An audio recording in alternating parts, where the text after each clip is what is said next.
the Pledge of Allegiance.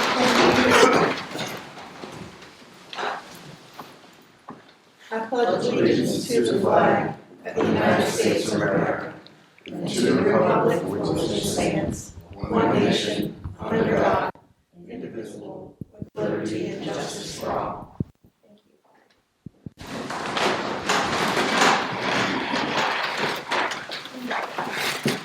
First item on the agenda this evening is the adoption of the agenda. Do I have a motion to adopt the agenda?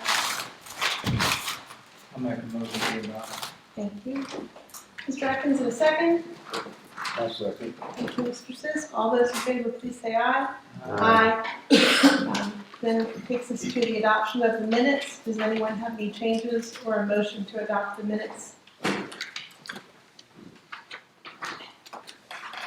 Oh, I forgot. We have to introduce Gary. Yes. He's planning to participate this evening, so we do need to introduce Mr. Light. He is a member of the commission, and for personal reasons, he is joining the meeting remotely tonight from his home in Maine. Is that correct, Mr. Light? That is true. Thank you. Hope you can hear me okay. I'll try not to be disruptive. Okay, thank you for making that statement. That's important to capture early on. Thank you very much. All right, back to the minutes. Is there a motion to adopt the minutes? So move. Thank you, Al. And a second? Second. Thank you, Brian. And all those in favor, please say aye. Aye.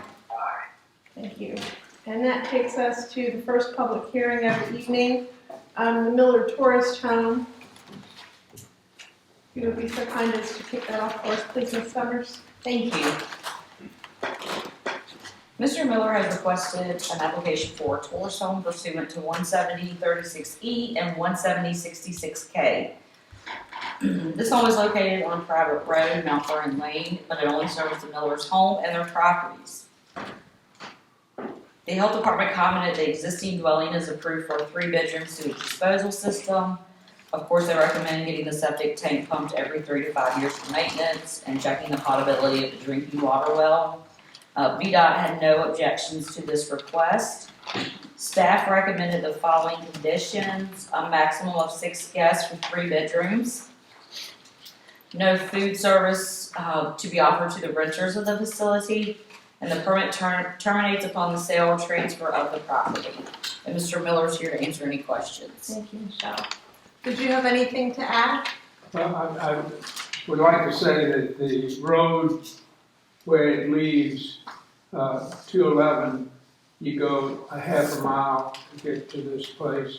The last 1/10 of a mile is in and away from all the anything else in the area. And we are real interested in this because it was my son's home, and it's all furnished and ready to be used, and there'll be some times that they'll come back and we'll, because he's still got some work to do around here, and that is why we would like to use it this way. Thank you, Mr. Miller. And I'm sure if we have any questions, we'll bring them out in discussion, or if anyone has any questions for the applicant at this time. I just have a couple of comments. Mr. Miller, we have a lot of talk throughout the county, a lot of residents, even some of the members of the Board of Supervisors concerned about the number of tourist homes that we approve in the county. And a lot of their concern is, it seems like they're saying that every tourist home we approve takes a possible long-term rental home house out of the reach of a school teacher, or maybe a county deputy or a county employee. Has anybody, any resident or any Board of Supervisors member approached you and asked you if you would consider renting this long-term, say like a 12-month lease or something for that use? Nobody's talked to me about that, and our problem is this house was built for a farm manager to come to, and then it was built, or then my son's business, he stayed here. We don't know when something's gonna happen, and we're gonna need to put it back into that sort of thing, but we have no intention, and it's a perfect, when we go places, we stay in Airbnbs, and this is a perfect Airbnb for people who might want to enjoy it with a little bit different than a bed and breakfast. Oh, we do have the public hearing scheduled for tonight, so maybe we should go ahead, if there's several questions, and do the public hearing, and any public questions might coincide with questions that we have too. So that being the case, I'll go ahead and open the public hearing, and anyone that would like to speak on the application is welcome to do so at this time. Just raise your hand and wait to be identified, and then approach the mic and you can make your comments. We ask that you keep them relatively brief, and that's about it. Yes, please.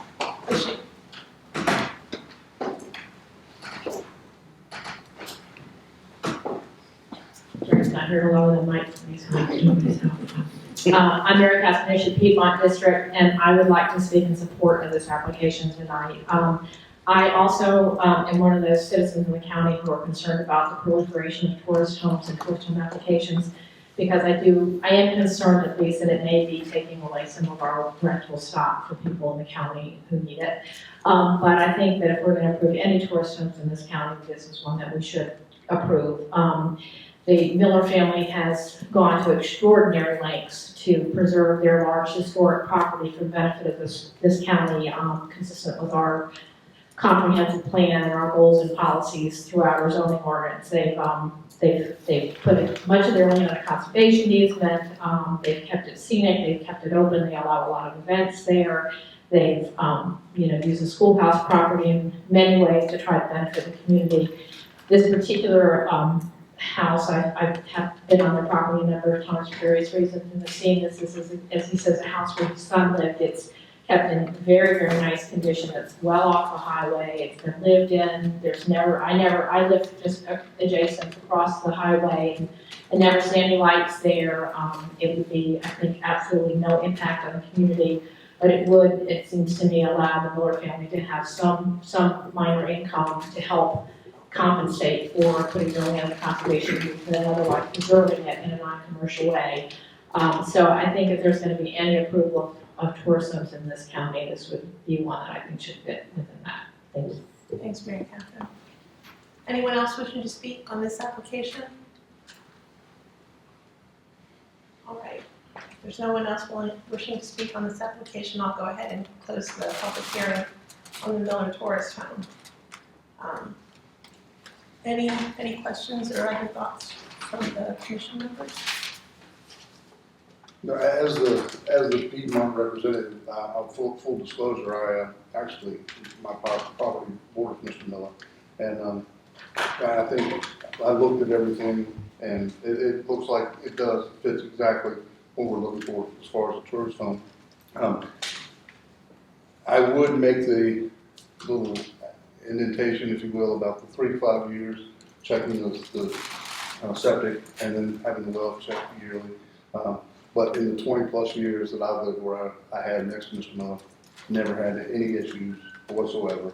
And again, to reiterate what the sister said, I think this fits exactly what we're looking for as far as the tourist home. Thank you, Mr. Sisk. Mr. Shulin, did you have anything? No, ma'am. Mr. Atkins? I did wonder, I just want to make sure we've parsed out the road standard correctly and there's no concerns about the road standard on this property, Michelle? No, ma'am. Okay, then that was my only question. And I would just say, one of the things about tourist homes that's always floated as a reason to support tourist homes is that it is a way for families to realize some revenue that they may not be otherwise able to realize in a way that helps keep their family and their property together. And that's an important asset in the county. And it's important to recognize that as well. So that is a great reason to be able to continue to offer to do these sort of rental homes. So that was all that I had to say. Mr. Henry? I think it's a good use. I have no problem with it. I think it's very good. It's on a large parcel. And you never hear anything from Mr. Miller's property, so I know he'll manage it correctly. I would like to say something into the references about rental homes. We had somebody make a comment at the last meeting. Comment's been made tonight about short-term rentals, taking out long-term rentals in the county. A couple months ago, we looked into this, and Treasury Commission Revenue came back and told us that basically, of all the Airbnbs, tourist homes that we've approved, that really only 33 of them operate. I think a vast number of these entities, they started doing it, and it was too much work, too much trouble, not the results that they anticipated, and they quit doing it. And I think if we talk to the Board of Supervisors about implementing a fee, an annual fee on the Airbnbs, just like a license, a business license, basically. And if you pay that, you're in business. If you don't pay it, you're not in business. So if we had a fee on these things, I know Shenandoah County instituted a fee, and what they did was a study and determined that the average of the one-night stay in the Shenandoah County was $232. So they made their fee $232. So I think if the county would do a fee, a licensing fee on these Airbnbs, tourist homes, then we would constantly know how many each year are in business. And there are costs, and we put some tax, but there is an administrative cost to handling this by the county. So I think if we did this, then I think everybody would see that we think there's an impact, but I think when it comes down to it, there actually is not an impact on the rental pool in the county. Thank you, Matt. Mr. Light, did you have anything to add? No questions, no concerns, thank you. Okay, thank you very much. Michelle, have I forgotten anything? Okay, thank you. Well, if everyone's had their say, and it seems like we're going in a direction, do we have a motion in regards to this application? I'll move so that, again, we adhere to that, or put in the 3 to 5 years, or for the septic check and the yearly water. And I did have one question about, I should have asked it, this, and I know it's happened in the past, this will terminate on sale, but not on transfer to another family member, correct? Or? We should say that. Okay. Yes. So that's why I would say that included in the motion would be that this could be transferred to a family member, but upon sale, it has to be reapplied. So it sounds like you're capturing the concerns of the health department, and also the staff recommendations, a max of 6 guests, 3 bedrooms, no food service at the facility, permit terminates upon sale of the property, but transfer is permitted. Yes. Okay, so that's the motion. Do we have a second? Second. Thank you, Mr. Henry. Any further discussion? All those in favor, please signify by saying aye. Aye. Any opposed? Thank you. All right. That concludes that agenda item. Mr. Miller, your next stop is the Board of Supervisors, and of course, you're welcome to stay for the rest of the meeting, or you're welcome to go. But I can go also. Yes, sir, you sure can. I always try to tell people that because people might sit for longer than they have to. So that takes us to our next public hearing, the special exception 23-05-01, RSM Management Corporation. Ms. Summers, would you mind taking that up for us, please? Yes, thank you. In 2020, a special exception permit was issued to replace another special exception permit from RSM, or Mr. Blight, the applicant, on Sherman Lane. The property is 84 acres in size. He has requested, since his current permit expires on September 5th, 2023, that he be issued a new special exception permit with the same conditions, except for a time period of 10 years instead of 5 years this time. The health department commented that based on no changes and the history of compliance, they have no objections, and VDOT commented they have no issues. And the applicant is present. Thank you, Mr. Blythe. Did you have anything to add at this time? Yes, please. My apologies, I've got two other letters of support. One, if I may pass in that. That's okay. One is caring for a baby tonight, and the other one is a firefighter on duty. For those who are not fully aware of the last application, we don't actually want to make any changes to the conditions at all, apart from the extension of the duration. We've been fully compliant with all of the conditions. We've had 0 complaints during the use of our permit. Every time we notify individuals that we're running training, or the neighbours, I provide my personal contact details and an opportunity to have a chat about any concerns or problems, and no one's been in touch for the duration. We've also invited people to attend the site and to meet us there as well for a tour, including members of the board and the commission. We train Americans going to high-risk environments from the NGO community and from faith-based and church-based groups, so they can stay safe and well when they're going out to do good work around the world, typically for USAID. We've contributed over $1.1 million since 2018 directly into the Rappahannock community, and we go out of our way to ensure that we only use local businesses where at all possible. We've been very diligent and compliant with our adherence to the permit over the last 5 years, and we don't anticipate making any other changes at all. We've had no complaints about the noise. We've gone to extensive efforts to do noise testing, including with previous members of the board. And we've invited the neighbours to also attend noise testing as well. And we've invested over $5,000 into noise blankets to ensure that noise is shielded when we make it. The noise levels are less than a lawnmower. In addition, the surrounding land has a number of private ranges, including one of our neighbours who uses a hybrid for a range. And we have a hunt club right next door, and a lot of other people use the land for shooting as well. So we're surrounded by people using guns. We provide a lot less noise than any of our neighbours. In fact, many of them don't even know we're there. They've attributed any noise to other people shooting when we're not there. The 3 concerns that were raised at the beginning was noise. We've had 0 complaints, we're very diligent. Traffic, no one's complained about traffic at all. We avoid school times and when people are on the roads, and we're in and out within 10 to 15 minutes max on the roads on any given day. And there's been no criminal activities whatsoever associated with those attended training.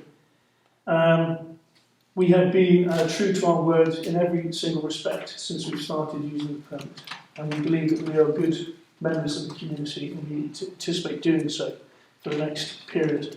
The only reason we're asking for a 10-year rather than 5-year with no change to the conditions, nor any penalties if we breach the conditions, is that we want to make some more investments into our training infrastructure in Warrington, and it's contingent on us being allowed to use this land to do that. And we'll be using local businesses to support that investment. In addition, I travel about 60-70% of the time on US government contract, and attending these meetings can be a bit challenging with government scheduling.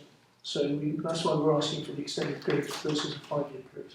I'd be delighted to answer any questions you may have. I think we'll go ahead and do the public hearing if that works for everyone, and then follow up with questions after that. So with that being said, I'll go ahead and open the public hearing at this time. If there's anyone that would like to speak on the matter of the special exception for Risk and Strategic Management Corporation, now would be your opportunity to do so. Please raise your hand and address your comments to the members of the commission after stating your name and the district in which you reside. Yes, ma'am.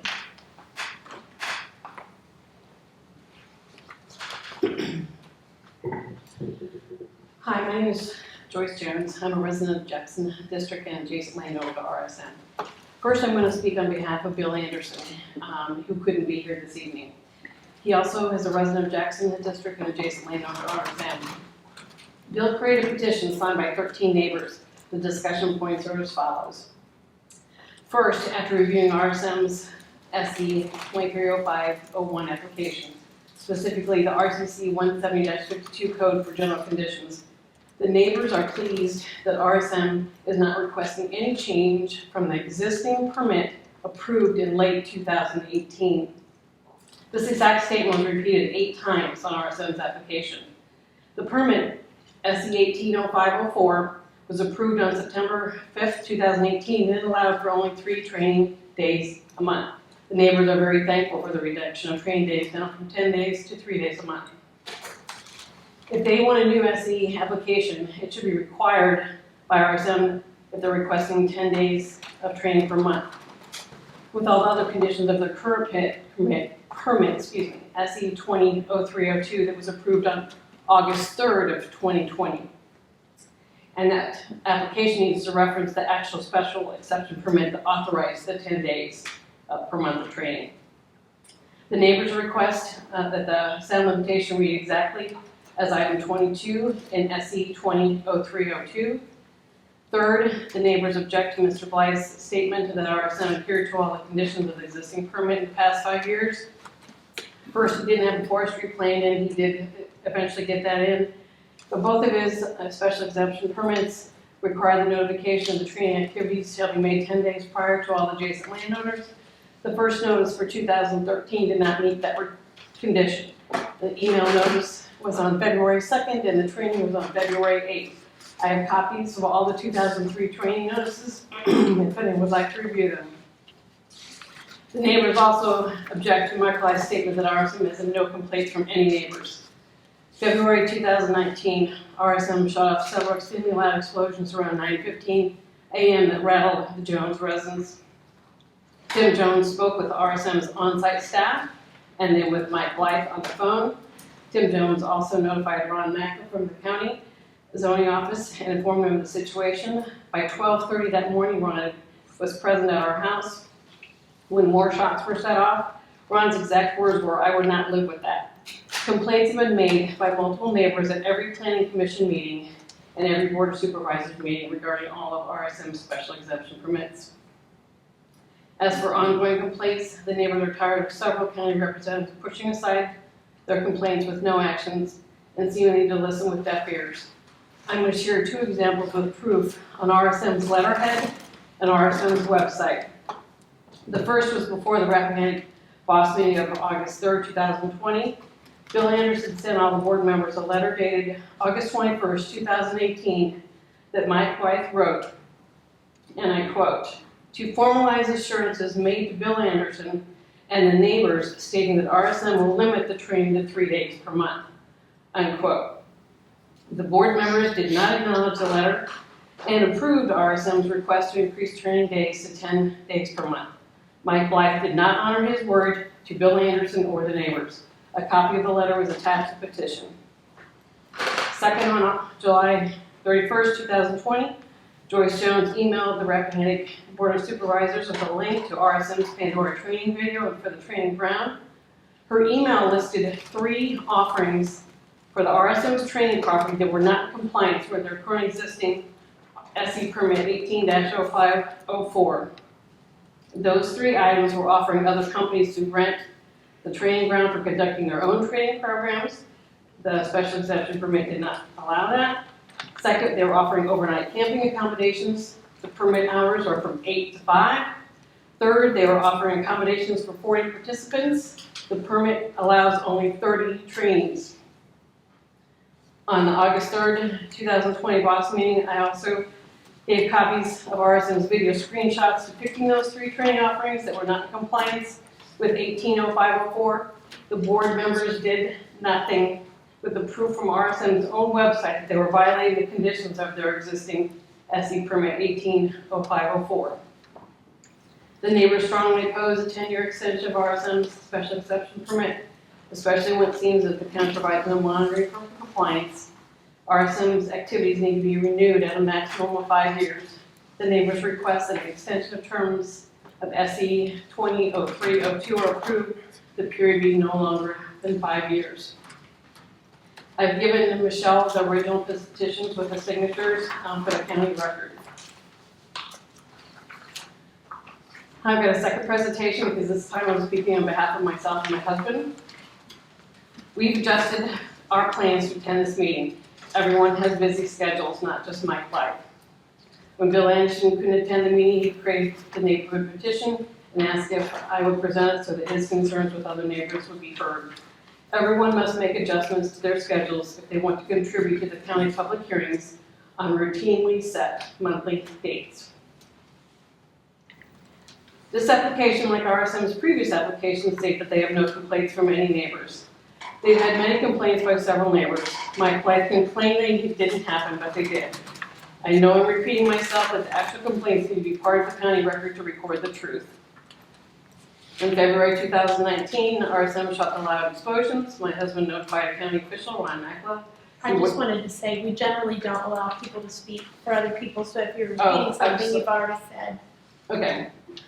The first one I've already said in the Bill Anderson's. The second one, my husband also caught my wife trespassing on our land while he was testing his noise levels.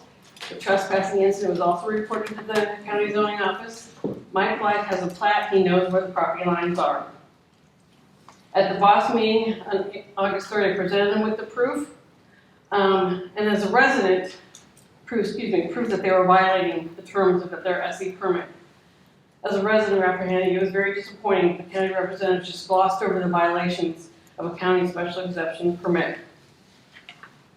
Why have any SE permit conditions if no consequences are there for violations? Within 12 hours of the boss meeting where I presented the proof of their violations, RSM changed their online training video from 8 minutes 50 seconds down to 8 minutes 18 seconds, removing the 3 violations from their video. Mike White knew he was in violation, so removed the evidence. I have a copy of that original video. If anyone would like to see it, I can get it to you.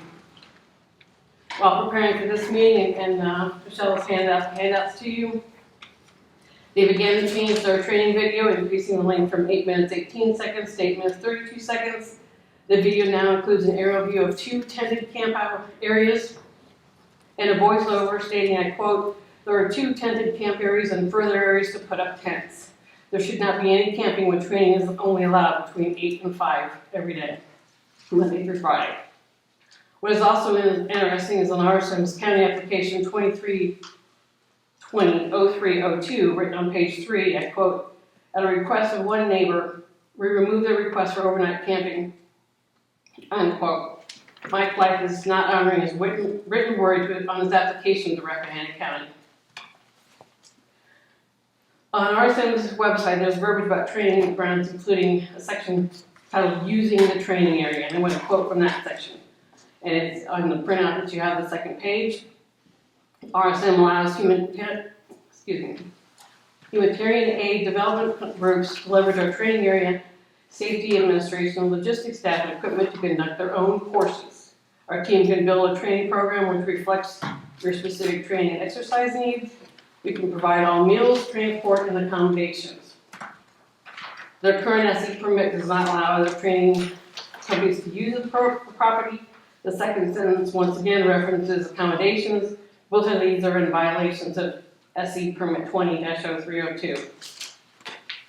I'd like to request that if the Planning Commission does recommend approval of application 230501, that a condition be added stating that other organizations are not allowed to use RSM training for their own training programs because these training programs are not authorized or approved by Rappahannock County Planning Commission or the Board of Supervisors. My husband and I request that you deny this application because 10 years is entirely too long a time period for RSM to operate without monitoring or review by any authority. We also please want you to deny it because RSM's training operations do not satisfy all the general conditions under Rappahannock Code 170-52, specifically A, E, and J, along with the very basis of Principle 7 in the comprehensive plan. Every neighbor that signed the petition would not have bought their land in Rappahannock County if they knew that RSM's training operations would be allowed in their neighborhood. Thank you for your consideration.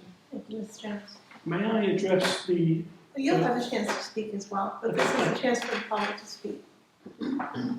Is there anyone else wishing to speak on this application? Yes, sir. You may want to hold your comments until after the briefs. Hello, my name's Tom Dean Jackson. I'm adjacent landowner. So, I'm not really sure if this is allowed, but I'd love to see the receipts of the 1.1 million, just from curiosity, to see if it was post-construction.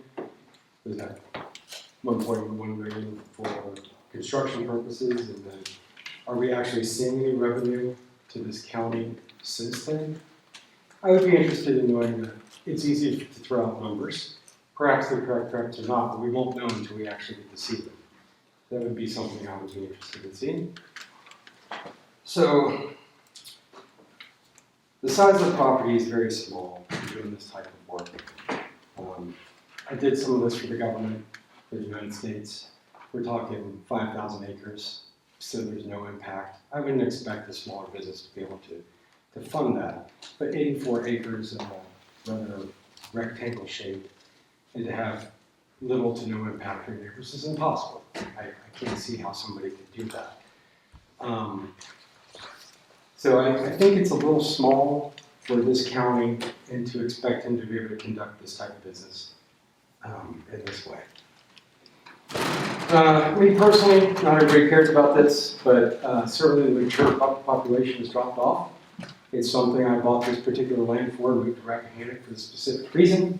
He and I bought our land at approximately the same time. I didn't really have the opportunity to weigh in on it.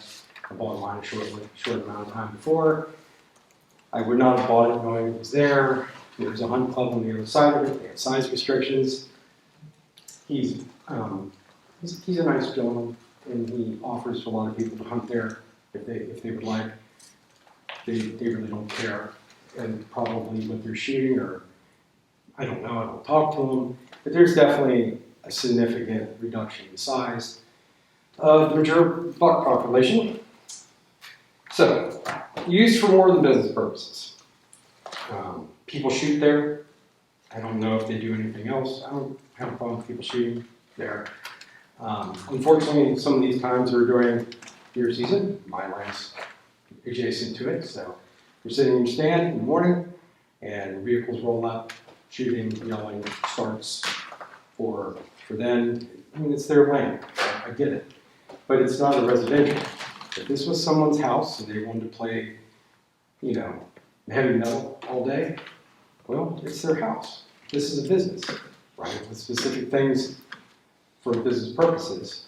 And having general people show up and use them as a shooting range perhaps doesn't fit under that purview. So that's definitely a problem for me. And I'd like to see, if this continues, I'd like to see that end. Use it for your business purposes and leave it at that. That's a long and short of it. I appreciate your time. Thank you, Mr. Chairman. Anyone else wishing to speak on this application? Yes, sir. Hi, my name's Brian Adams. I'm with Jackson District. I don't know if it's able that I could get a copy of the complaints. I would like to see them because I am a neighbor of board with them. And I just want to let you know that most of the stuff that they had said is not true. I encourage y'all to come down there. Y'all come to my place. When they put their dates out, they show up when they say they're going to show up. And y'all come listen to the so-called noise. My family makes more noise on that property than anybody around. We have business there that we run. And that's what this county's for, making money. And that's all this is. And that's all this man's trying to do. He pays his taxes, he does everything he says he's going to do. And there's some lies going around here that are circulating, they're just not true. And I encourage y'all to come down here for yourself and see it one day he's training. Come just pop in. You don't let y'all come to my place anytime y'all would like. And just see it for yourself. That's all I got to say. Thanks, sir. Ms. Summers can get you a copy of the complaints, I think. If there's... Yeah, I would like to, can I get that out? I mean, we don't have it now. What you're asking for... Excuse me, sir. What you're asking for is a FOIA request. Oh, okay. And there are rules that govern how we handle a FOIA request. Okay. So if you... I would just like to get a copy, that's all. Ms. Summers is our zoning administrator, and she can take care of your FOIA request for Fair you. enough. Thank you. Anyone else wishing to speak? Yes, sir.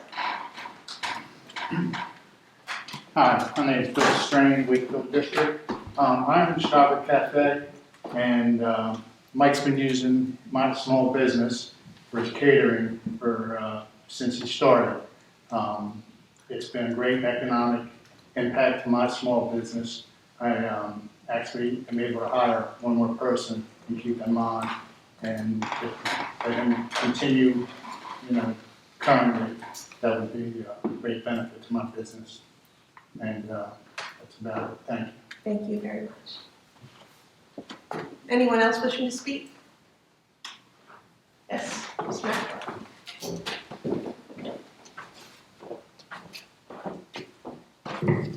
Ron Macklin, Jackson District. I was opposed to this operation from the get-go, basically because it was a business intrusion into a residential area. And my objection remains, but also I would just like to look at all of you and say, would you want to be a neighbor to this business? It's these people retired here for the reasons that most of us are here, for peace and quiet. This does not bring peace and quiet to this neighborhood. And like I said, when any of you buy property, would any of you be in favor of this if it was a neighborhood? Thank you. Thank you, Ron. Anyone else wishing to speak? Yes, sir. Be short and sweet. Tim Jones, Jackson District. We're adjacent landowners, and I did retire in this county because I love the sport hunting and deer hunting. And it has changed drastically, like Mr. Dean has said. There is no big bucks left. They all got run deeper into the woods or somewhere. But I sit in my tree stand every morning during hunting season, and when they come in on their buses, it sounds like a band of gypsies over there screaming and running around shooting guns. And once they start that, I know my day's over. I climb out of the stand and I go back to the house. And that's not why I moved here, for that reason, because of the sportsmanship. And that's all I have to say about it. It has changed, and we do not lie. Thank you, sir. I'd like to order in the courtroom while we're having public hearing. The person at the microphone has the floor, just like when you make comments, you have the floor. Anyone else wishing to speak? If there's no other comments to add to the public hearing, I'll go ahead and close the public hearing. May I respond? Oh, yes, Thank you you can address. So, firstly, I'm really sorry that we don't have an opportunity. Please address your comments to the commission. Okay. I'm really sorry that we provide a forecast, an annual forecast, where we know the dates. And then we keep on sending that out again and again and again. So they have, as best we have, a whole year's forecast. So it's factually incorrect that these letters aren't sent out whenever we make a change to the dates. Every time we send it out, we look ahead for 1 year to give the maximum exposure to when we're going to do training. So that's not actually true. In terms of trespassing, I didn't trespass. I stood on the edge because I was trying to anticipate the sound levels that may impact the neighbours. When I saw him, I walked to him to have a chat and to see if he wanted to have a conversation. He then quite rudely told me to get off his land, which I did. And then I spoke to him from the edge of the forest. I used to run a police department. I do not break the law, so that's not true either. The only complaint we had in 2019, the only complaint that was never raised in a hearing, I then immediately went to his home, had a chat with him, we had a good conversation, and I worked with him to address any noise concerns. We'd only just started the training, so we're trying to figure out how to best reduce the noise levels. And then we did multiple tests using decibel readers with members of the county to confirm that any noise we made could not be heard from the various properties. The noise you're talking about in the shooting isn't us. I forbid live ammunition on the land for training and safety purposes. No one is allowed to shoot for sporting purposes. No live ammunition is allowed on the land at all. Any noise they hear are other people. It is absolutely not us. And that's 100%, it's forbidden. We do not rent out, we have two properties. We have the Opal Road property in Warrington, where we have 9 acres. We rent that out. We do not rent out Opal Road. Pandora, which is what we call the Sugarly Lane property. There's a misunderstanding there. We do not rent that out to anyone. We run training for people on both properties, and then we rent out our 250-person training conference centre in Warrington. So that's a misunderstanding when you look at the information. Again, we do not do overnight accommodation. The tents that are referenced in the training is to mimic a refugee camp. We put the tents up, we take them down. No one sleeps in them, they're used as a prop. Nothing more than that. So that's not correct either. We've never stayed overnight. We run up to 50 people courses in Warrington. We do not run 50 people or 40-person courses here in Sugarland Lane. Okay, that's where we run it in Warrington. So that's a misunderstanding there. The accommodation. We offer accommodation for people in Warrington. We book their hotels and the Holiday Inn. We don't offer accommodation in Sugarland Lane at all. And we only run our own courses. The only time we modify a course, because we run the first day of the 3-day course in Warrington, we modify the technical content so they can reference their policies and plans. The practical training we run in Sugarland Lane is our own course. That's the only difference. So when they say design your own course, it's designing day 1, which is in Warrington, not day 2 and 3. I'm more than happy to share information. I'm not going to give proprietary information on who's paying us what, but I'm more than happy to talk about the financial breakdown. Despite COVID-19 closing down all of our training operations for about 18 months, we invested since 2018 over $1.1 million directly into Rappahannock businesses, directly into the businesses. Even if it was more expensive, we would always come to the businesses here. So we're very diligent about trying to help the economy and the local neighbours. Every time I send out a letter, and I'm sure they will confirm this, I say, if you have any problems, please ring me. Here is my number, here's my email. I'll be delighted to meet with you. The only time we ever hear complaints, apart from that one example in 2019, and Michelle, I don't think you've got any complaints registered since 2019, apart from the hearings, are when we come to the hearings. We all want to be good neighbours with each other. Why don't we get together as friends, talk about any issues and concerns, resolve them? We've invested thousands of dollars into noise blankets. We adjust our training to meet the needs of our neighbours to make sure that they're comfortable. We're invisible, and we're inaudible to them. Okay, the noise they're hearing isn't us. And I would love to meet with you guys and show you around and have a conversation for the folks sitting behind me so we can alleviate any concerns and any misunderstandings as well. I'll be delighted to answer any questions you may have. Does anyone have any questions at this time? I just want just clarifications. I do have a couple of questions. You said We should have it on the microphone, I'm sorry. you said you allow no live fire at all. No live ammunition at all. And I looked in the original request. You use shotguns for stimulation and all that. I understand. They're sound simulations for the shotguns. Any flashbangs? We have something called a trimmer device, and we've stopped using that. Okay, all right. So it's like a little box, you drop it into a barrel and it goes bang. I used to, before I retired, I used to run ranges and work for the government, and I'm very familiar with the training regimen and what goes into that. I understand also how schedules can invariably, someone gets sick, whatever, things torque a little bit, I understand that.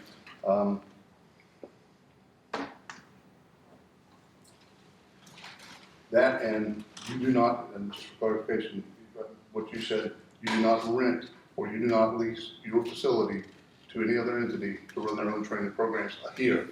Yeah, not here being sure. Not at all. And we use half charge 9mm. We use 5.56 blanks. We were using 7.62 blanks, but they were too noisy. And I agree with Tim and Joyce. They carried further. We stopped using those 100%, and then we went straight to 5.56 and the half charge 9mm. And you can wear these, you can shoot them without wearing hearing protection. They're that low in terms of volume. That clarifies the question. I know what I just wanted to, before we go any further. And what's the frequency that you have been holding trainings? Not anywhere near the allowance of 10 days. So we wanted the 10 days because we were trying to win the IMF, the International Monetary Fund course, and then the World Bank course. So at the moment we run one open course, which is open to all NGOs. which lasts 2 days on the land, and then 1 day in Warrington. We run one a month, so that's 2 days of use on Shurigan Lane.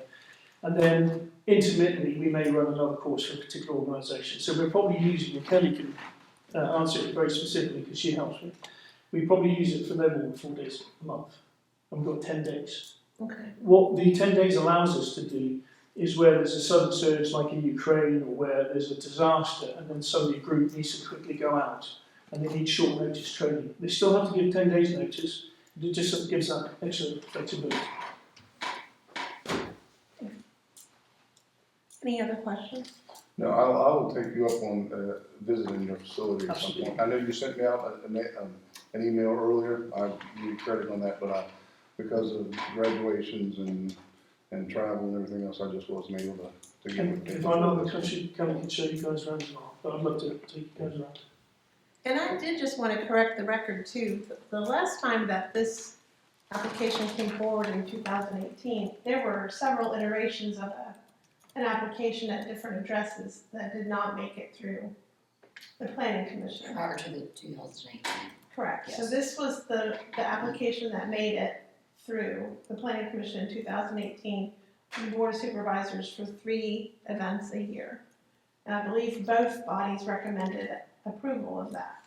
I believe you're correct. You said 3 events a year, a month? Oh, 3 events a month, I'm sorry, I misspoke. But this particular application in 2020, when it came through the planning commission actually recommended denial of this application to the board of supervisors. Correct. And 2 members of the board of supervisors voted against this application, and 3 members of the board of supervisors voted for this application.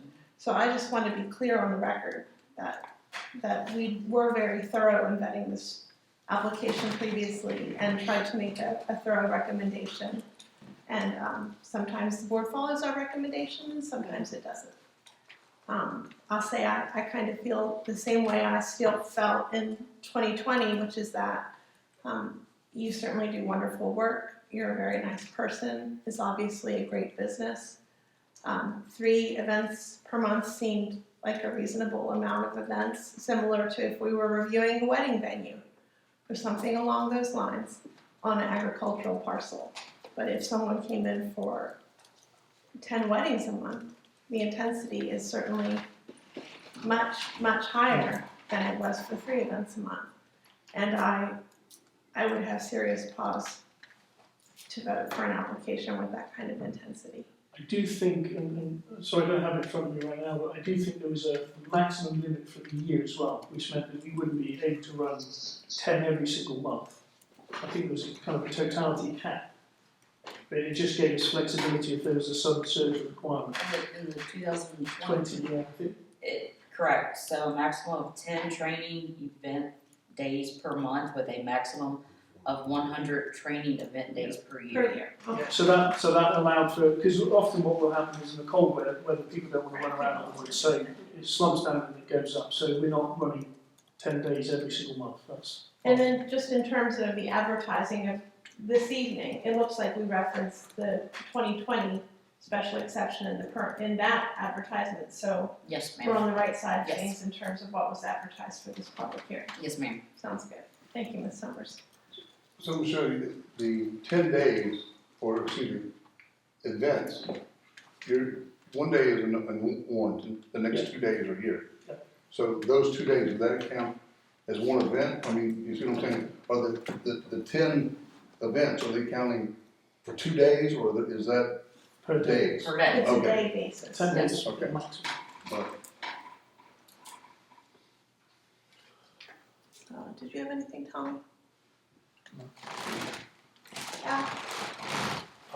You said earlier that you do a forecast, you send your forecast out based on your anticipated use throughout the year. And you do this at the beginning of the year or beginning of your calendar, your fiscal year? Yeah, we normally do it 3 months before the year starts. So we project out the year in 3 months. The only variations is where a group says, can we shift the dates? Like the IMF may say, well, we can't do it this date, can we move it a month later?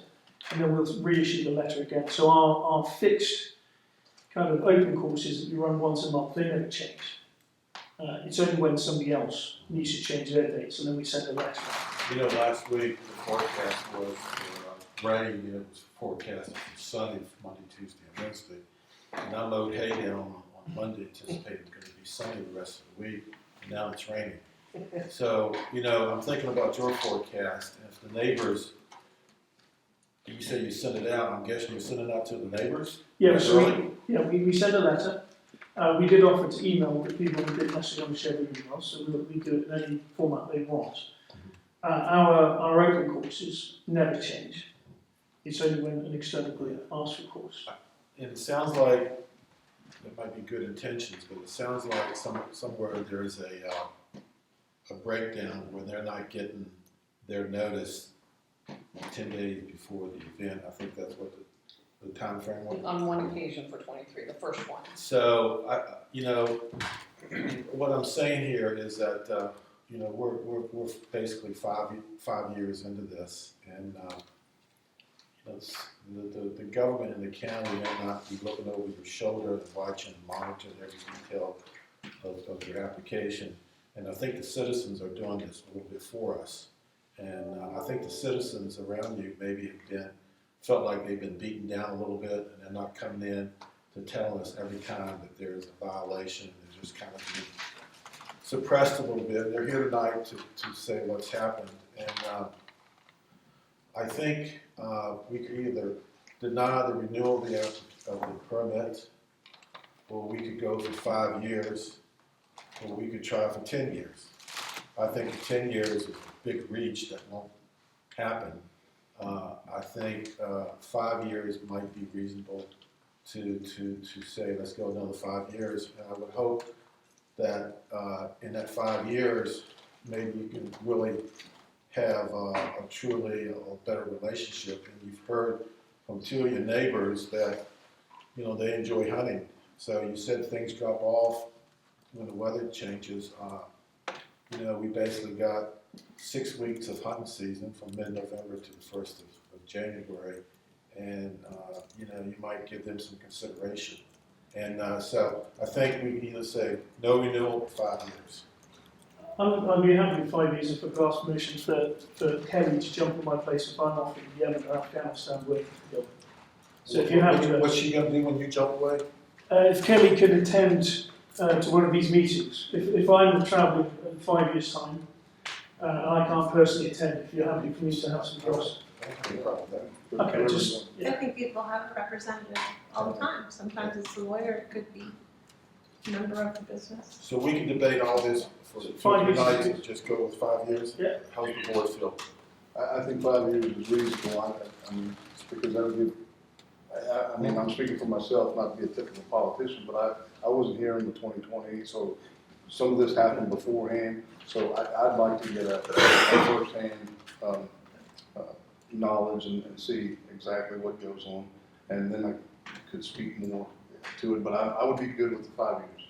on the hunting question, if all of the neighbours, because I don't want to kind of please 20%, 40% and then annoy the other 60%, if all of the neighbours were happy for only neighbours to hunt when we're not training, I would be more than happy to make That's not for us to work out, it's for you. No, I'm just saying, I'm just advertising it while it's being recorded. If you got somebody calling you, say, hey, we want to do some training in November, can you say, well, can we do it in January or can we do it in October? Yeah. Maybe just try to give them. We can definitely try and work around It's our not neighbours, up and down, it's just a neighborly thing to do. Yeah. Well, absolutely. Mr. Light, did you have anything to add in regards to this application? Yes, thanks, Mr. Chairwoman. I think it's telling that we're talking about one instance of, 5 or 6 days instead of 10. I think Mr. Blythe and RSM should be commended for the attention and discipline that they have providing valuable service, which I believe to be very compatible with preserving the forestry land and the open without a lot of infrastructure. I would be happy to support 5 years. I would also support 10. But it sounds like this continues to be a valuable service, bringing small business in a compatible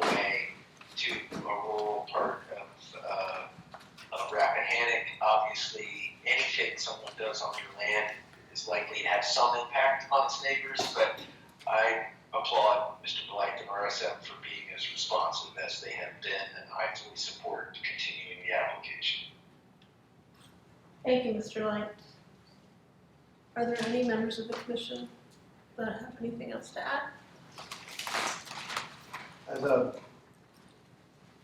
just looking through your application, at one point you mentioned contributing over $1.1 million directly to Rappahannock businesses. And then 2 pages later, it says 2.1, so I'm just kind of curious what the difference was. It was a typo, it was 1.1. Okay. And then I was kind of curious if you said that there's no lodging being provided in Rappahannock County, that's for Warrenton, then that shouldn't be part of this application. You mentioned that you'll leverage local hotels and motels to accommodate overnight participants. Yep. That doesn't really affect us at all. That shouldn't be a part of this. Well, what happens is some of the participants want to stay on and enjoy the scenery, and then we recommend the pubs and the B&Bs and so forth around here. We don't have visibility of how often we use it. We just recommend it to them. Have any of the schools taken up or churches taken up on your offer for training? No, unfortunately not, and that was partially because of COVID-19 and then going home. But we continue to offer that, and we have an accredited program for schools. We do a lot of state work with Virginia, North Carolina, and DC, where we can do training courses. And again, I publicly offer that to any of the schools here if they want to participate. I guess this is more of a question for Michelle. When complaints are lodged, to whom are they made?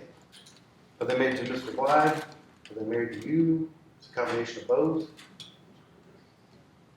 I mean, I would have record if they were made to my office. But I mean, I wouldn't know about any that were, made between individuals out in public. Yeah, because I got to deal with from a few conversations I had, and it's something that are being ignored. That's why I don't think that's 10 years either. I think, Mr. Shaw, I can add to that. I think the people that talked to you talked to me too.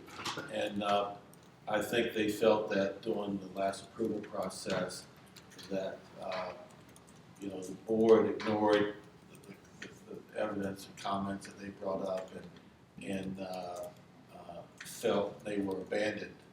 And they no longer feel that their complaints to the government here will mean anything. And one particular person said they were kind of pushed off the road by a vehicle. And so what they do now, instead of trying to share the road, they pull off to the side and stop when the vehicle comes in. So I think they have seen no use in complaining publicly, but some of this has come out tonight that we've heard. And I don't think we need to, I think maybe things will get better in 5 years, maybe, now that some laundry has been aired. I guess I have one last question. Have you contributed to the maintenance of the road at all? Yes, we have. We without being asked by the neighbours, put in about 3 to 4 tons of gravel. And we continue to offer it. Is that 30 to 40 or 3 to 4? 3 to 4. Tons. But we've also offered to pay multiple times the neighbourhood contribution. I think it's 2 or 3 times. So every time there's a requirement to spend money on the road, we've offered to basically pay 2 or 3 times what any other neighbour will pay. And we're just waiting for Bill and others to kind of tell us when they're doing it, because they're the ones who service the road. Yeah. You put like 60 tons of gravel on that. I really think we need to maintain order, and the person that set the mic. So he's actually And reminding me. if you need to be recognized, you need to please be asked to I'll just try be to make sure you recognized get it right. by the chair of the meeting and not by the person at the microphone. Apologies. Sorry, he's just reminding me, we've actually done about 50 or 60 tons. We constantly contribute to it as well, but we also did more recently another 3 or 4 tons. All right, anything else?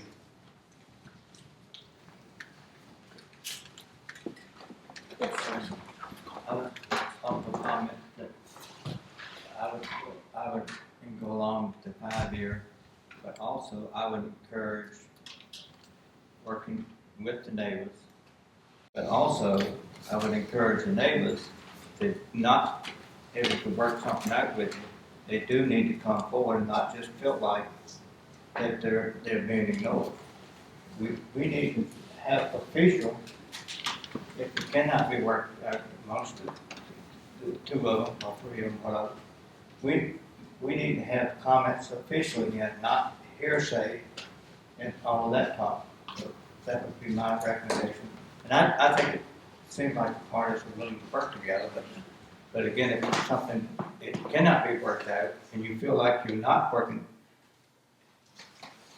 getting satisfaction with working with neighbors, then it needs to officially come forward with a complaint or whatever, not just hearsay. What will happen? Okay, things are really, I mean, if you need to be recognized in the audience, these are the rules of a meeting, that if you need to be recognized, you raise your hand. I know that other people have spoken out of turn, and that's unfortunate. It's really not the way we'd like to conduct a meeting, because also the comments should be part of the record, and if you're not at the microphone, you can't comment for the record. So, Mr. Atkins, are you making a motion that we approve an extension of this for 5 years? Is that your motion? Yes. I second it. all right, we have a motion and a second. All those in favor, please say aye. Aye.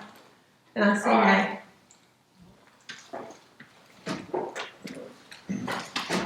All right, and you all don't need to stay for the rest of the meeting. You're welcome to go. You're welcome to stay if you'd like to as well. Let's take a brief recess. The public comment. If anyone would like to speak on any topic, now is your opportunity to do so. Please raise your hand. That's this issue.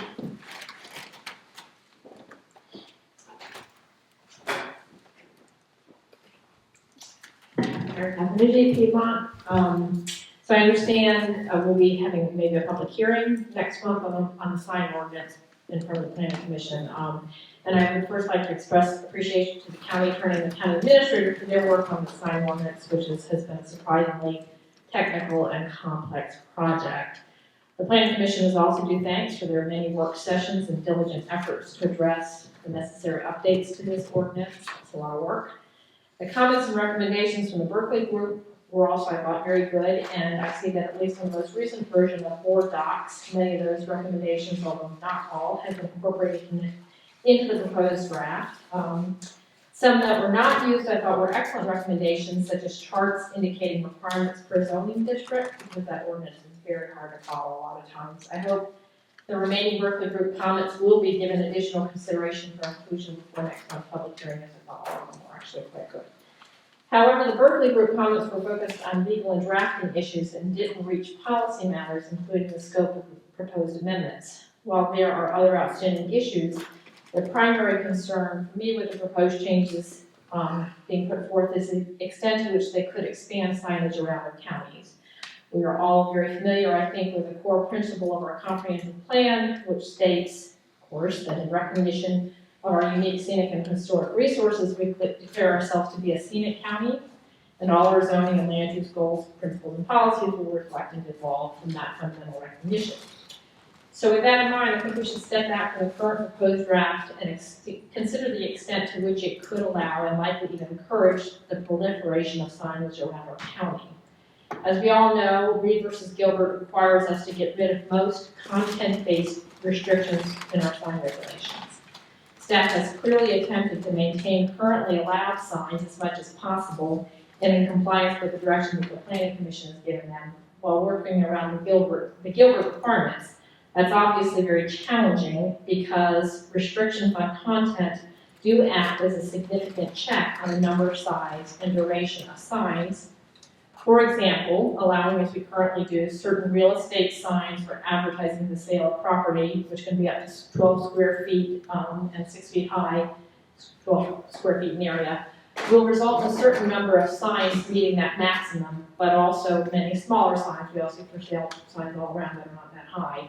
But when you have to allow signs of that same size with any content, that could likely result in untold more signs, many of which would choose to utilize the maximum square footage. So when we have to take out the content of the signs, we are automatically expanding the potential signage a lot. And it's hard to then fit in all these requirements, without the content restrictions in it, but that's what we're being required to do.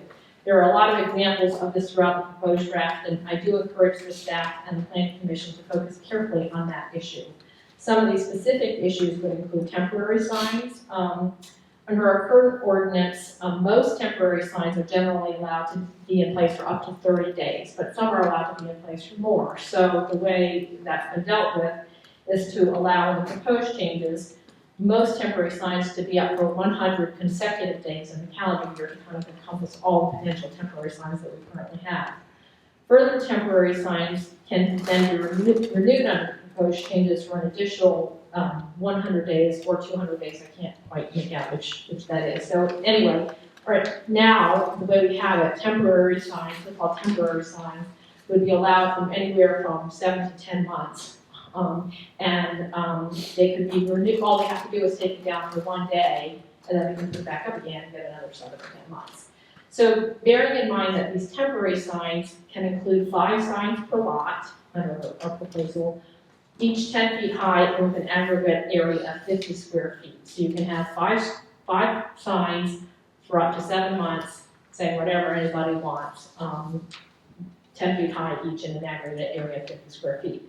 It would also include the newly added category of hay bale signs, which allows signs to be painted with any type of content on up to 25 hay bales of unrestricted size, a carve-out which is puzzling in its generosity toward one exclusive type of sign surface medium.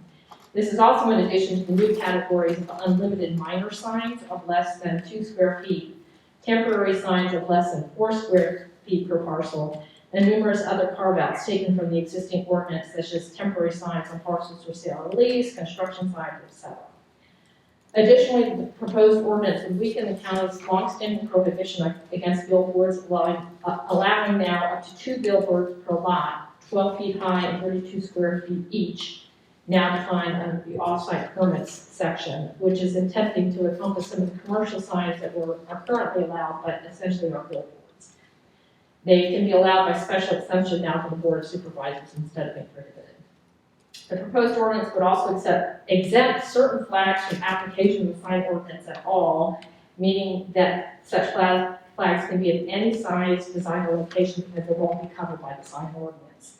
The proposal would also exempt art entirely from the sign ordinance, with the definition of art being, quote, any item that expresses creative skill or imagination in a visual form intended to beautify or provide an aesthetic influence. It's a very broad definition, which I know I supported, and I do support relaxed standards for art, but it has to be done in a manner that does not essentially open the door to all kinds of signs, because then our sign ordinance is meaningless.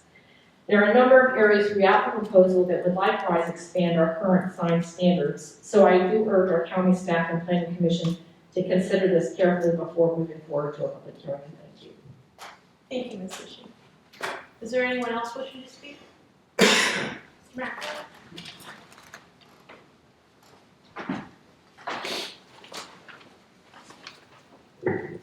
Ron Michael, Jackson District.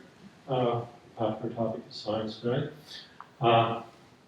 First, I'd like to say that this process has been going on now since 2018, I believe, and it's only 13 pages long, but it's the kind of ways we do things in Rappahannock.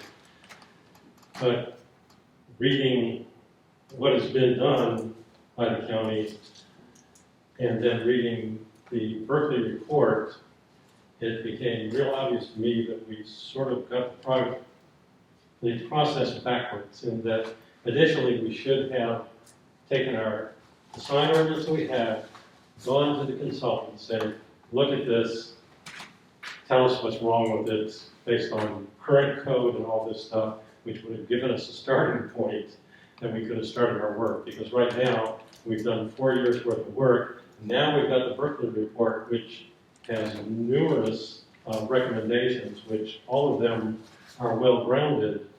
And so we need to go back in now and do a whole bunch of work, and I don't see how you're going to possibly make the July 19th public hearing if you put any, credit at all with the Berkeley report, and that there is a lot of good recommendations in there that are based on what's going on in the rest of the world. We need to listen to that. And then just specifically in what we're looking at right now, the hay bale signs,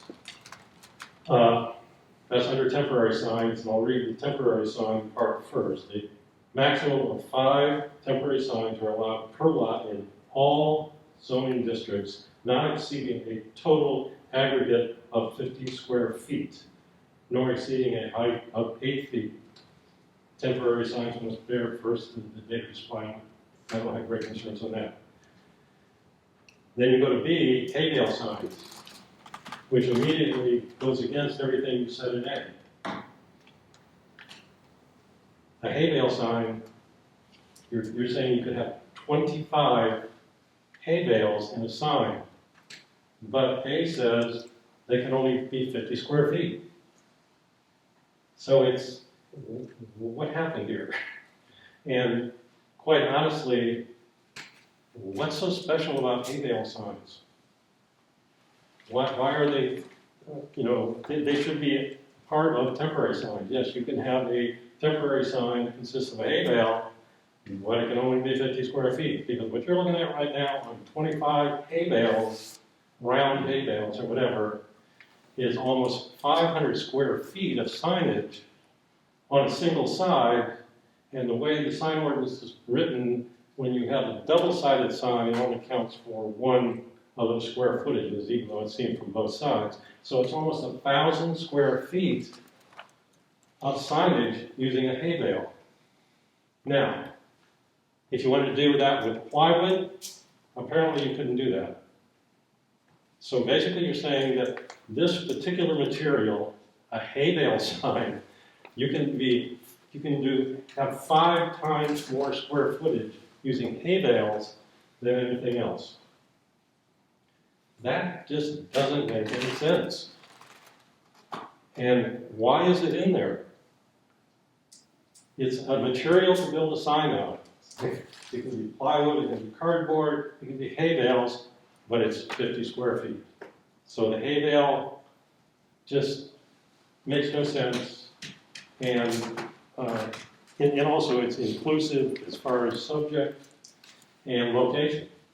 And then if I want to, apparently the way this writes, if I wanted to use square bales, which are way smaller than a round bale, in my yard, I would have to set them back 100 feet from the property line, even if I wanted to do 3 or 4 hay bales and put a sign on them. If I use some other material, it could be right up at the street. But according to the way that we've written the ordinance, if it's hay bales, they're going to have to be way back over there. Makes no sense. So that's one. The other one is commercial signing. And my question there is, why are the signs, the size of the signs based on the size of the building? You've got village commercial, you've got general commercial, you've got highway commercial, and there's all different sizes for those signs. They're all businesses. They're, big business, small business. The size of your building should not determine the size of your sign. And particularly with industrial, in that if you've got an industrial building, which we don't have a lot of right now, but why does an industrial building need a huge sign? It's not a retail outlet, it's just a manufacturing, normally we would consider it as a manufacturing facility or whatever. And yes, it needs an identifying sign. And the other thing is that in that part of the ordinance, it doesn't specify where the sign has to be. It says if it's 200 feet back from the roadway, it can be twice as big. But it doesn't say the sign has to be on the building. The sign can still be up on the property line, but it'd be a much bigger sign because your building is farther away from the roadway. There again, doesn't make any sense. I think that's pretty much where I'm at. and one other comment on political signs is that, being honest about the whole thing, we know where it came from. They're political signs. So basically, with the increased size allowance on hay bale signs, you're unduly favoring political signs, which are basically just advertising. And that also is not fair. Thank you. Thank you, Ron. Is there anyone else that wishes to speak? If there's no one else that wants to speak, I'll go ahead and close public comment. We don't have any new business this evening. We do have on the agenda a draft sign ordinance amendment. Does anyone have any comments or additions or things they wanted to change? I know at our last meeting, Mr. Curry and Mr. Goff were scheduled to meet and review the Berkeley group comments and include any changes that, particularly from a legal standpoint, were necessary for the sign ordinance. And they have done that, and that was what was, you all were there at the board meeting, what was presented to the board. And at that point, a member of the board, not myself, moved to advertise this for a public hearing in July. And so that's where we are. Without a date though, right? Well, I think it's at our regularly scheduled meeting. Ours or yours? At the planning commission's regularly scheduled July meeting. Then to take it up at the board of supervisors at our regularly scheduled meeting in August is the way that I understood the motion. Gotcha.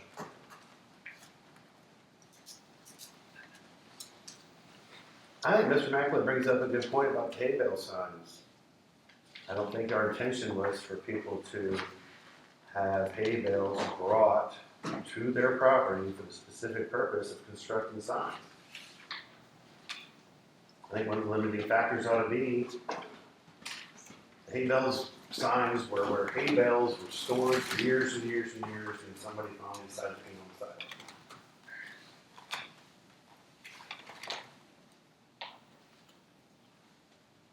I mean, part of this process is that Whatever you we thought have about to it. posture a lot of your, ponder a lot of things that probably Look at this are sign. very limited in their application. And so if you say that you can only have hay bale signs where there have historically always been hay bales, the farmer could say, well, I've decided I want to store my hay bale somewhere else. And then Well, I what? saw some hay bale signs show up in town. Really? Mm-hmm. There was a hay bale sign at the visitor center at one point. A love sign. I have to agree that we are sort of tempting kind of mischief and expansion. I understand why we're doing it. We're trying to kind of, in some way, acknowledge that we're not starting from a clean slate here, that we have practices and we don't want to, draw lines in places that force too much change. But I do think this is a point worth consideration. I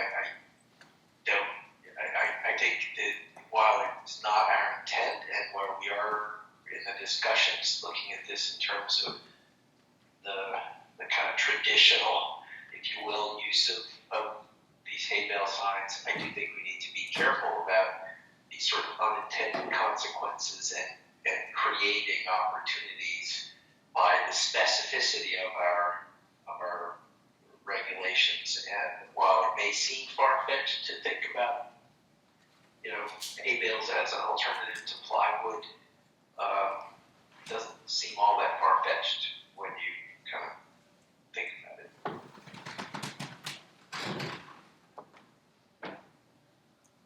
I guess the other comment I would have, and I'm sorry I wasn't at the joint meeting, I would like to understand, and Ms. that maybe you already clarified this, that the directive to Mr. Curry and Mr. Goff was simply to make changes that were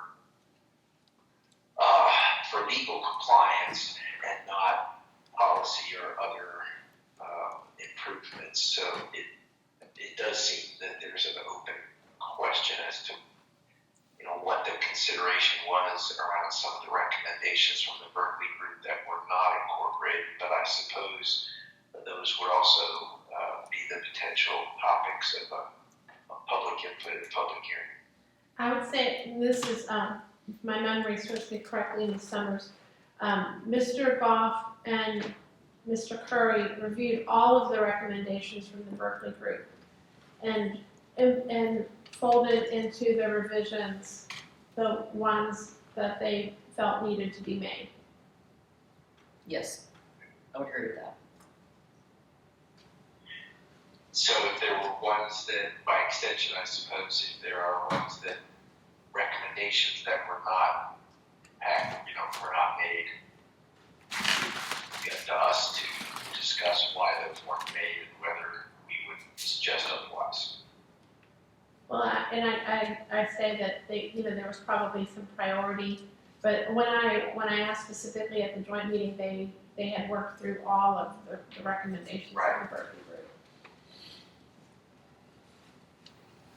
I understand, but obviously some were not taken, and I guess the question about the deliberation of those that were not incorporated is still a topic of some maybe worthwhile inquiry in some cases, but I do think that's part of the process going forward, and if we if we have a hearing on the books, I guess we have a hearing on the books, and we'll have an opportunity to get this and any other kind of feedback from the public. So I think we're at a pretty clear turning point. Some of the comments made tonight are certainly worth considering, and I hope we still have some opening to consider some further revisions and not just get tired of the process and want to get on with it. So I think there's always a risk of that, especially when we've been through something this tedious for this long. But I appreciate the sentiments from the public. That's all for me. Thank you, Mr. Light. Mr. Henry, did you have anything? We talked about this hay bale situation a long time, and went round and around on it. A hay bale seems to be a kind of a new creation by Donald Trump in Rappahannock County, and it's it seems like most people that are concerned about it might have been people on the other side. So I don't know, people have different letters in their names, and it takes longer to write some names than others. And hay bales rot in 6 months, and paint dissipates in the rain, and cows get hungry, and when somebody loses, you can flip the hay bale over and it's on the ground. And I don't know how big of an issue this is. I guess I've seen spiders made out of hay bales, which is art at Halloween. I've seen them painted pumpkins, and so I haven't explored the divinity of hay bales in depth like other people, but I don't see where hay bales are something that we need to dwell on for paragraphs and paragraphs and weeks and weeks. I remember that we dealt with it quite at length too, Yeah. and even in terms of how far off the road and making that equal to a structure. I believe when we reviewed that, we made sure it had the same setbacks. And the bottom line is, if it's political speech, we'll probably be very challenged to take action against it, regardless of what the materials are. And that is what it is. Political free speech is often thought of as the purest form of free speech, and we would probably be very challenged to enforce it. And the love sign, that was just letters on a hay bale, and someone would say that that's art. And so if it's letters on one hay bale versus letters on another hay bale, what's to differentiate between the two.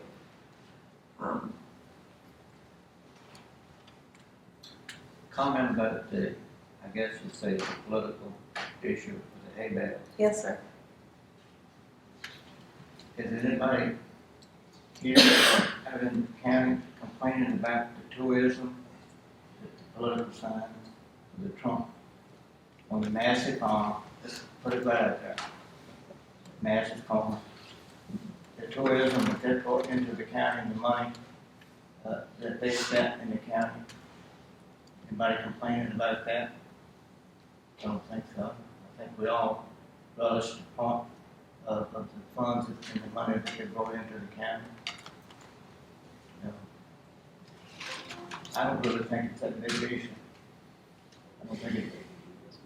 And we don't have real big political issues anymore. I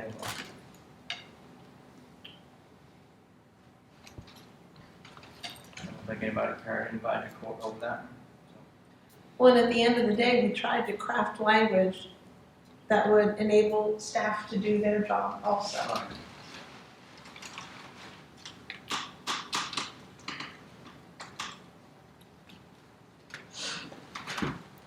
Mr. Sister? Yeah, I mean, you really opened the Pandora's box there. I mean, I get it, it's hay bales, you know, but when you really try to start clamping down on people, you can do this and you can do that, and like you say, what's art to you is not art to me. What's political, you know, everybody has their opinion. I mean, I think, like I said, when I came over, you were already kind of involved in this, and it's I don't think whatever you come up with, everybody's gonna be happy with. So you just do the best you can to address the situation, and then if you have to revisit it, you have to revisit it and make a change or something later if it becomes a problem. But you know, it's not broke. People say, "Why fix it?" And some people say it is broke. That's why we need to fix it. But at some point, you're going to give the public their say, and I think you'll have a better view exactly of what they think about hay bales and the other ordinance or the other proposed changes. Thank you. Brian, did you have anything else to add? No, ma'am. I did just want to say too that my recollection of the timeline with the sign ordinance is that this issue came to light with the Welcome to Sperryville sign right before COVID started. If I remember correctly, it was March of 2020, and we had a special meeting for a budget item, and we took up at that time sending the sign ordinance down to the Planning Commission. And of course, the Planning Commission was challenged to work on it at the same time. They were working on the comprehensive plan throughout 2020. And then last year, of course, the chairman of this body was ill, and I know that was a tough year to make progress on it too. I'm glad we've been able to do quite a bit of work on it this year, and I look forward to receiving additional input at the public hearing next month. Is there anything else?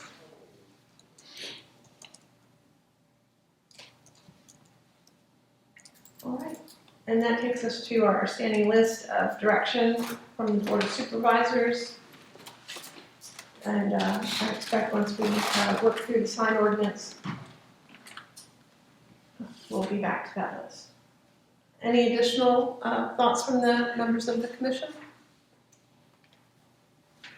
If nobody has anything further, I entertain a motion to adjourn. A second. I move that we adjourn. Thank you, Mr. Schulman, and thank you, Mr. Atkins. All in favor, please say aye. Aye. Aye. Thank you. Have a good night. Thank you all. Good night. Good night, Gary. Have a safe trip.